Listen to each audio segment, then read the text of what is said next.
Hi everybody, today is Monday. I'm going to read some of Brown Girl Dreaming to you.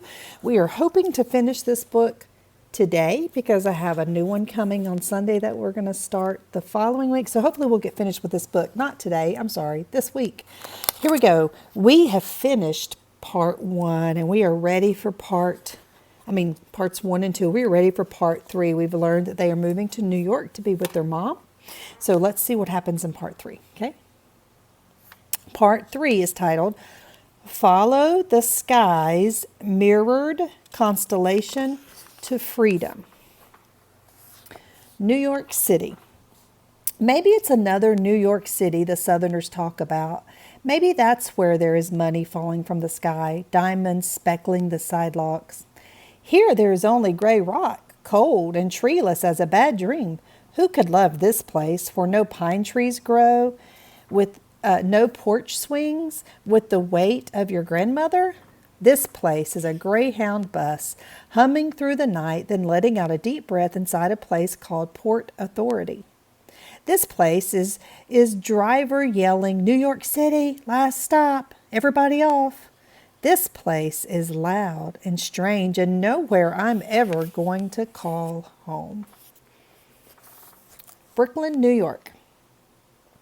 We did not stay in the small apartment my mother found on Bristol Street, Brownsville, Brooklyn, USA. We did not stay because the dim bulb that hung from a chain swung back and forth when our upstairs neighbors walked across their floor, casting shadows that made my brother cry and suck hard on his middle fingers. We did not stay because the building was big and old, and when the bathroom ceiling fell into the bathtub, my mother said, I am not Henny Penny, and that is not the sky. So she called Aunt Kay and her boyfriend Bernie. They borrowed a truck and helped us pack. It bundled us up in winter coats, turned off that swinging light, and got us out of there. So they didn't stay in their first apartment. Herzl Street. I'm not really sure how to pronounce that. Can you see it? It's Herzl. Herzl Street? I'm not sure. So we moved to Herzl Street, where Aunt Kay and Bernie lived upstairs, and Peaches from Greenville lived below us. And on Saturday nights, more people from Greenville came by, sitting and running their mouths while the pots on the stoves bubbled with collards and sizzled with chicken. And cornbread baked up brown inside Kay's big black oven. And the people from Greenville brought people from Spartanburg and Charleston, and all of them talked like our grandparents talked and ate what we ate. So she is saying that there were other people from South Carolina. Those are all cities in South Carolina. So where they are living in New York, there were other people coming over who were also from South Carolina, where they had moved there from. Okay? So they were red dirt and pine trees. They were fireflies in jelly jars and lemon chiffon ice cream cones. They were laughter on hot city nights, hot milk on cold city mornings, good food in good times, fancy dancing and soul music. They were family. So all these people that lived there also from South Carolina became like family to her. The Johnny Pump. Some days we miss the way the red dirt lifted up and landed against our bare feet. Here the sidewalks burn hot all summer long. Here we wear shoes. Broken bottles don't always get swept up right away. But our block has 3 Johnny Pumps and a guy with a wrench to turn them on. On the days when the heat stops your breath, he comes up the block, pulling it out of his pocket. Then the Johnny Pump is blasting cool water everywhere, and us and other kids running through it, refreshed and laughing. When the grown-ups come out sometimes, even the grown-ups come out sometimes. Once, I saw my never-ever be barefoot outside in the city mother take off her sandals, stand at the curb, and let the cool water run over her feet. She was looking up at the tiny piece of sky, and she was smiling. Genetics. My mother has a gap between her 2 front teeth. So does Daddy Gunner. Each child in this family has the same space connecting us. Our baby brother Roman was born pale as dust. His soft brown curls and eyelashes stop people on the street. Whose angel child is this, they want to know. When I say my brother, the people wear doubt. Thick as a cape until we smile and the cape falls. Caroline, but we call her Aunt Kay. Some memories. Aunt Kay at the top of the stairs, her arms open, her smile wild, and us running to her. Aunt Kay dressed up on a Friday night, smelling a perfume, her boyfriend Bernie, her friend Peaches.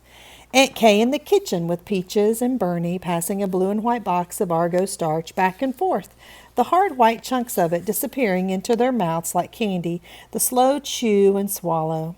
Aunt Kay and Mama and Peaches in tight skirts singing in a band. Aunt Kay braiding my hair. Aunt Kay running up the stairs to her own apartment and me running behind her.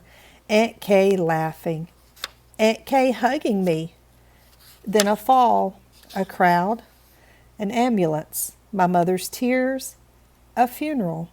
And here, my Aunt Kay memories end. That is sad. It sounds to me like her Aunt Kay passed away. Moving again. After the falling, the stairs were all wrong to us. Some days I head up there, my mother said, forgetting that Kay is gone.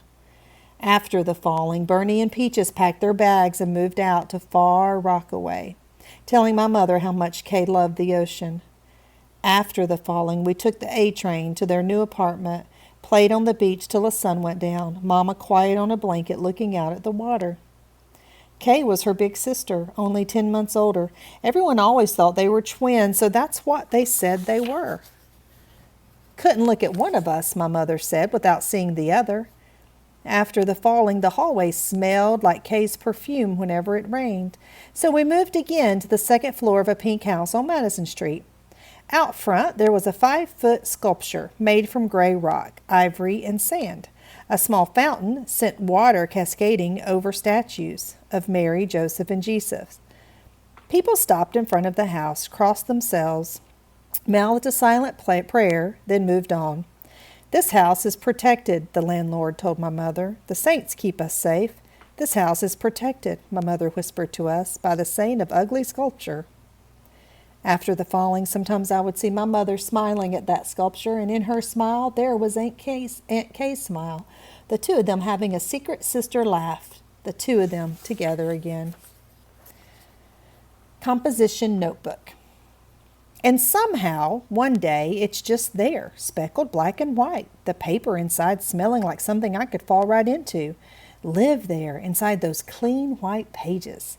I don't know how my first composition notebook ended up in my hands. Long before I could really write, someone must have known that this was all I needed. Hard not to smile as I held it, felt the breeze as I fanned the pages. My sister thought my standing there smiling was crazy, didn't understand how the smell and feel inside of bright white paper could bring me so much joy. And why does she need a notebook? She can't even write. For days and days I could only sniff the pages, hold the notebook close, and listen to the sound the papers made. Nothing in the world like this, a bright white page with pale blue lines, the smell of a newly sharpened pencil, the soft hush of it moving finely one day into letters. And even though she's smarter than anything, this is something my sister can't even begin to understand. What are we learning about Jacqueline? She's saying she can't really write yet, but her sister, even though she's smarter, can't understand her need to write and her longing to write and her passion for having a notebook and a pencil to be able to write. On paper. The first time I write my full name, Jacqueline Amanda Woodson, without anybody's help, on a clean white page in my composition notebook, I know if I wanted to, I could write anything. Letters becoming words, words gathering meaning, becoming thoughts outside my head, becoming sentences written by Jacqueline Amanda Woodson. Saturday morning. Some days in this new place there is only a box of pancake mix, an egg, and faucet water, the hiss of those together against a black cast iron pan, the pancake sticking to it, syrupless but edible, and us complaining about it, wishing like anything we were back in Greenville, where there was always something good to eat. We remember the collards growing down south, the melons fresh picked and dripping with a sweetness New York can never know. We eat without complaining or whining or asking our mother when there will be syrup, butter, milk. We remember Greenville without her, count our blessings in silence, and chew. First grade. My hand beside my sister's hand, we walked the 2 blocks to PS 106. You may not remember this, but we read another book this year and we learned that PS stood for public school in New York City. I don't remember what story it was, but maybe one of you guys will remember. But we walked the 2 blocks to PS 106. I am 6 years old, and my sister tells me our school was once a castle. I believe her. The school stretches for a full city block. Inside, marble stairs wind their way to classrooms filled with dark wood desks, nailed down to dark wood floors, polished to a high and beautiful shine. I am in love with everything around me, the dotted white lines moving across my teacher's blackboard, the smell of chalk, the flag jutting out from the wall and slowly swaying above me. There is nothing more beautiful than Public School 106, nothing more perfect than my first grade classroom, no one more kind than Miss Fedler, who meets me at the door each morning, takes my hand from my sister's, smiles down, and says, "Now that Jacqueline is here, the day can finally begin." And I believe her. Yes, I truly believe her. Flag. When the kids in my class ask why I am not allowed to pledge to the flag, I tell them it's against my religion, but don't say I am in the world but not of the world.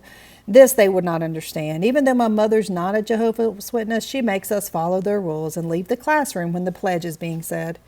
Every morning I walk out with Gina and Alina, the 2 other witnesses in my class. Sometimes Gina says, maybe we should pray for the kids inside who don't know that God said this. No other idols before me that our God is a jealous God. Gina is the true believer, her Bible open during reading time, but Alina and I walk through our roles as witnesses as though this is the part we've been given in a play, and once off stage we run free. Sing America the Beautiful, and we sing the Star-Spangled Banner far away from our families, knowing every word. Alina and I want more than anything to walk back into our classroom, press our hands against our hearts, and say, I pledge allegiance, loud, without our jealous God looking down on us, without our parents finding out, without our mother's voices in our heads saying, you are different, chosen, good. When the pledge is over, we walk single file back into the classroom. Take our separate seats, Alina and I far away from Gina, but Gina always looking back at us as if to say, I'm watching you, as if to say, I know. Because we're witnesses, so this is because of her religion, because we're witnesses, no Halloween, no Christmas, no birthdays. Even when other kids laugh as we leave the classroom, just as the birthday cupcakes arrive, we pretend we do not see the chocolate frosting. Pretend we do not want to press our fingertips against each colorful sprinkle and lift them one by one, sweet one to our mouths. No voting, no fighting, no cursing, no wars. We will never go to war. We will never taste the sweetness of a classroom birthday cake, and we will never taste the bitterness of a battle. Brooklyn rain. The rain here is different than the way it rains in Greenville. No sweet smell of honeysuckle, no soft squish of pine, no slip and slide through the grass. Just Mama saying, stay inside today, it's raining, and me at the window. Nothing to do but watch the gray sidewalk grow darker, watch the drops slide down the glass pane, watch people below me move fast, heads bent. Already there are stories in my head, already color and sound and words, already I'm drawing circles on the glass, humming myself someplace far away from here. What does this tell us about her? She says, already there are stories in my head, already color and sound and words, already I'm drawing circles on the glass, humming myself someplace far away from here. Down south, there was always someplace else to go. You could step out into the rain and Grandma would let you lift your head and stick out your tongue, be happy. Down south already feels like a long time ago, but the stories in my head take me back there, set me down in Daddy's garden where the sun is always shining. All right, we are going to stop there for today. So today, you should be thinking about character traits, okay? We've done that all year long. From the very first book we read in class, which was Malala's Magic Pencil, up until now, every book we've read, fiction, nonfiction, we have analyzed characters. And we have talked about how those character traits are not something like, she's a nice girl, right? Because we're in 4th grade. So you want to dig really deep. So we want to go in depth. So when you're in depth, you're up here. You're using big fourth grade, now fifth grade, really words to describe this character based on what we've learned from her from our reading. Now, she's only in first grade. So do characters change? Yes. And you're going to learn much more about her as we finish the book and how writing becomes so important to her and just how she changes. So we're going to learn more about that. Right now, she's only 6, but we're going to describe her character in depth, not shallow, way down here. These easy words like sad, happy, kind, smart, in depth, okay? Based on the things that have happened to her, the way she's handled it, which would be her actions, her thoughts, which we are getting a picture right into her thoughts of what's happening. I want you to come up with probably 3 good character traits of her today and your text evidence, what makes you think that of her, okay? Tomorrow we're going to talk about how she's changing throughout the book and how characters can grow and change. And then on Wednesday, you're going to be doing some more character analysis and some writing. Thursday about the character traits. And then Friday, we're going to be answering that essential question that you see above you in our launch about how stories tell us about different perspectives of people's lives. So think about 3 character traits. You will see an assignment. Remember, the assignments are not on the page where this video is. The assignments are going to be below the page, and it'll actually say assignment. But you're going to see an assignment, and you're going to fill out a character map or answer a few questions for me about Brown Girl Dreaming today and submit that assignment today. Okay, I need you to submit that assignment today. And that was going to be your reading for today.